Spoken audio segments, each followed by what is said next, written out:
Sasa wamechukua jina gani ya Mungu ili wakuwa wamekufuru? Biblia itatuambia. Nisaidie kitabu ni cha Yohana 17:11. Biblia inasema, sikiliza, wala mimi simo tena ulimwenguni, lakini hawa wamo ulimwenguni, nami naja kwako. Baba Mtakatifu. Alikuwa anaenda Vatican? Hapana. Yesu alikuwa anaenda Vatican? Hapana. Yesu alikuwa anaenda Vatican? Hapana. Hebu rudia hiyo andiko.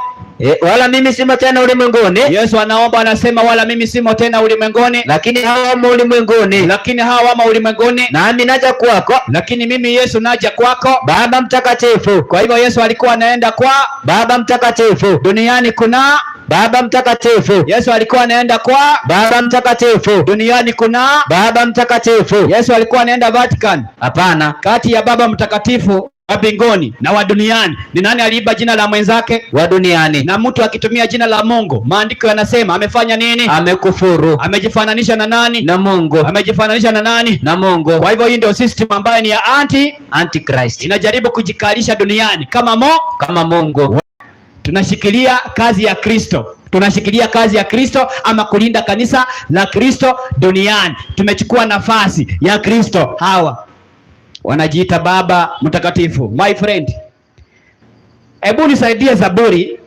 Kama kanisa lako liko na kiongozi ambaye hanatumia majina ya Mungu, huyu amekufuru na amejifananisha Mungu, haufai kukuwa hapo ndani. Hebu nisaidie King James Version. Sikiliza, nikusitue pia. Wewe unashangaa huyu atamechukua jina la Mungu, amejifananisha na Mungu. Angalia, kuna wengine wako hapa Kisii na hamuna habari. Soma hiyo Psalms 111 verse 9. He sent redemption unto his people. Ametuma wokovu kwa watu wake. He hath commanded his covenant forever. Ameamuru agano lake liwe la milele. Holy and reverend. Ati nini? Holy and reverend. Ati nini? Holy and reverend. Ati nini? Holy and reverend. Jina la Mungu la kwanza holy, la pili reverend. Jina la Mungu la kwanza holy, ya pili reverend is his name. Jina la kwanza la Mungu holy, jina la pili reverend is his name. Jina la kwanza la Mungu holy, jina la pili reverend is his name. Jina la kwanza la Mungu holy, jina la pili reverend. Kama kuna reverend wako hapa amechukua jina la Mungu, ati naenda kwa reverend fulani, wewe huyu amechukua jina la nani?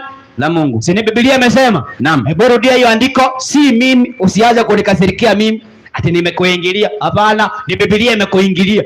Mimi nimesoma. Si mimi, usinikasirikie mimi. Kasirikia maandiko. Soma hiyo. He sent redemption unto his people. Si Mungu ameweka wazi. He sent redemption unto his people. He hath commanded his covenant forever. Continue. Holy and reverend. Holy and reverend is his name. Ni jina la reverend mwanadamu mwenye anaongoza kanisa la Kisii. Hapana. Imesema is his name. Is his name. Holy and reverend. Holy and reverend. Kwa hivyo huyu alichukua holy, ndiye anaitwa Baba Mtakatifu. Holy Father, Baba Mtakatifu. Alafu reverend akaachia wengine, Reverend Musili, Reverend sijui Vitoke, Reverend Kamau. Wamekufuru system ya kuasi. Maana ya kukufuru, wanachukua jina la nani? La Mungu. Angalia, ilisema wako na jina la kufuru ama jina ya makufuru?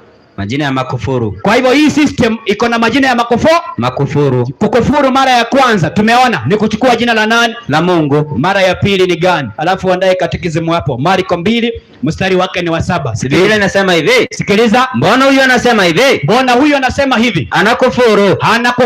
Ni nani awezaye kusamehe dhambi? Kwa hivyo mtu akisema anasamea dhambi, anafanya nini? Anakufuru. Mbona huyu anasema hivi? Anakufuru. Ni nani awezaye kusamehe dhambi? Isipokuwa moja. Nani? Ndiye Mungu. Kwa hivyo Mungu ndiye anasamea nini? Dhambi. Duniani tukipata mtu anasamea dhambi, amefanya nini? Amekufuru. Chukua katekisimu sasa. Tunawauliza wao.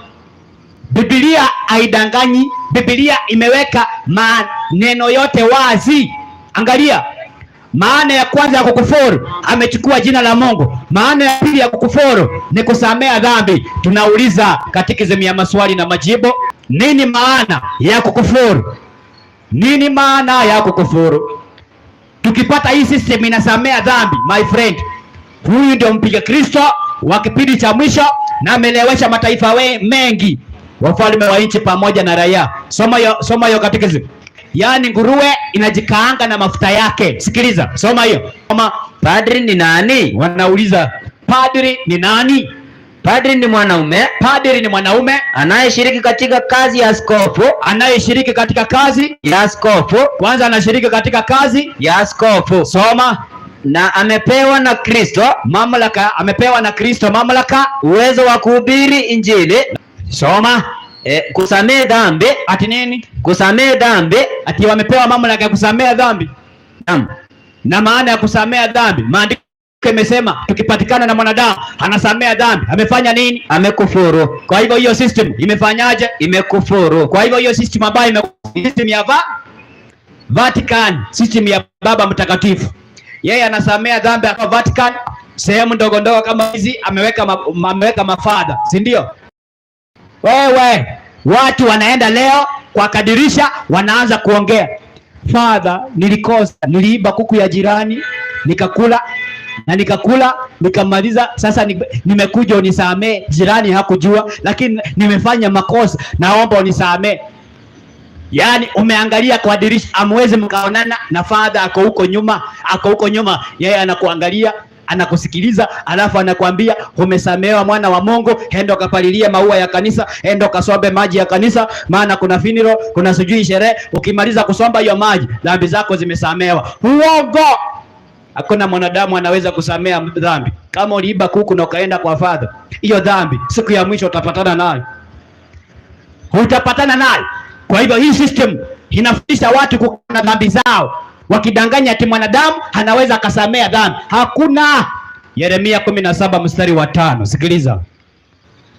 Sikiliza ujumbe. Hakuna mwanadamu anaweza akasamea dhambi. Hakuna. Maana hakuna mwanadamu aliye mtakatifu. Hata mchungaji anakosea. Mchungaji ni mwenye dhambi. Nyinyi hamjaona leo wachungaji makesi za kanisa ati sijui amelala na bibi ya mshirika. Huyo ndio unasema anaweza kukusamea dhambi? Hata hao mafadha, hata hao masista, hamjasikia? Mwanadamu, my friend, hawezi. Ndio maana Mungu hageruhusu mwanadamu hakuwe na mamlaka ya kusamea wanadamu wenzake, maana yeye nayo ni mgonjwa kama wanadamu wenzake. Wanafaa wamtegemee Kristo awape nguvu. Soma hiyo andiko. Bwana asema hivi. Amelaaniwa mtu yule amtegemeaye mwanadamu. Amelaaniwa mtu yule amtegemeaye mwanadamu. Kanisa hii inategemea wafuasi wake kutegemea mwanadamu ambaye ndio Baba Mtakatifu na mafadha wadogo. Maandiko yamesema aje? Amelaaniwa. Mungu akiwa mbinguni anaona Wakatoliki wote wamefanyaje? Wamelaaniwa. Maana wametegemea nani? Mwanadamu. Baba Mtakatifu na mafadha. Akifanya makosa anakimbia kwake. Baba, nimekosa, nimepiga mtu, naomba unisamee. Enda upalilie maua ya kanisa na dhambi zako zimesamehewa. Wamevaa viatu vya Kristo, wameingia kwa ofisi ya Kristo, wakasema Kristo toka, sisi ndio tunafanya kazi, sisi ndio sasa tunafaa tusamee watu dhambi. My friend, Timotheo wa kwanza 2 mstari wake ni wa 5. Sikiliza. Kristo peke yake ndiye kuna mamlaka ya kusamea dhambi. Damu iliyomwagika msalabani inaendelea kuwavuta wengi na kuwasamea makosa yao. Huyu hajawahi angikwa msalabani. Huyu ni spokesman from devil. Huyu ni spokesman of the devil. Anaondoa watu wasiamini damu iliyomwagika msalabani. Anaondoa watu wasiamini ukweli wa Yesu Kristo uliompeleka msalabani.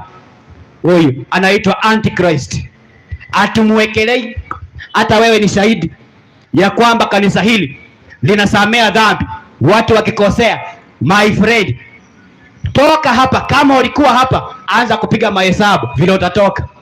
Maana Yesu atakapokuja hataangamiza sistimu hii kwa kinywa cha pumzi yake, lakini atakapokuwa anaangamiza, ukipatikana umeamini mafundisho yake, umelewa kwenye kikombe chake, utapona. Soma hiyo. Kwa sababu Mungu ni moja. Na mpatanishi kati ya Mungu na mwanadamu ni mmoja. Na mpatanishi kati ya Mungu na mwanadamu ni mmoja. Mwanadamu Yesu. Baba Mtakatifu Yesu Kristo. Baba Mtakatifu, Yesu Kristo. Yule ambaye anapatanisha mwanadamu na Mungu. Maandiko yamesema ni nani? Yesu Kristo. Mnataka hii maandiko tupeleke wapi? Na wauliza Wakatoliki na nakuuliza Baba Mtakatifu. Huyu alikufa, si ndio? Naam. Na wauliza Wakatoliki, maandiko haya mnataka tupeleke wapi? Maandiko yamesema anayepatanisha mwanadamu, yani anakupatanisha wewe na Mungu. Maandiko yamesema ni nani? Yesu Kristo. Yesu nani? Kristo. Kumbe sio huyu. Hapana. Endelea kupeleka hapo. Message sent. Waraka wa kwanza wa Yohana 2 mstari wake ni wa kwanza. Sikiliza. Sikiliza Biblia. Kama unapenda Biblia, my friend, anza kufanya marekebisho. Soma hiyo. Biblia inasema hivi, watoto wangu wadogo, nawaandikia haya ili kwamba msitende dhambi. Na kama mtu atatenda dhambi, tunaye mwombezi kwa Baba. Tunaye mwombezi kwa nani? Kwa Baba. Kwa huyu Baba? Hapana. Si huyu anajiita mwombezi wa dunia hii? Naam. Si ndio? Naam. Nyinyi hamjaona huyu? Maandiko yamesema tukitenda dhambi tunaye mwombezi kwa Baba. Ni nani? Yesu Kristo mwenye haki. Kumbe sio huyu. Hapana. Ni Yesu Kristo mwenye haki. Soma. Inaendelea kusema hivi, naye ndiye kipatanisho kwa dhambi zetu. Naye ndiye kipatanishi kwa dhambi zetu. Naye ndiye kipatanishi kwa dhambi zetu. Soma. Wala si kwa dhambi zetu tu, bali na kwa dhambi za ulimwengu wote. Kwa hivyo yule ambaye anafaa pelekewe dhambi ni nani? Yesu Kristo. Ulimwengu wote inafaa peleke dhambi zao wapi? Kwa Yesu Kristo. Lakini leo huyu amesema hapana, leteni kwangu. Nyie mjaona Vatican watu wakipiga magoti wakipanda kwenda kusamehewa? Wengine wanataka tu wapande waende waekelewe mikono na pop, wataamini watakuwa watakatifu. Hamjaona hizo vituko? System ya Antichrist imefaulu pakubwa kuwadanganya wengi. System hii, my friend, inajifanya system ya kikanisa, imeketi katika hekalu. Wathesalonike 2 mstari wake ni wa 4. Sikiliza. Wamevaa mavazi, unaweza fikiria ni watumishi wa Mungu, lakini mavazi haya yote na uzuri huu wote ambao uko hapa ni wa kudanganya watu macho. Inawafunika macho. Mnasema hii ni kanisa la Mungu. Kumbe ni kanisa la shetani. Antichrist. Warning of last days. Sauti ya ukweli.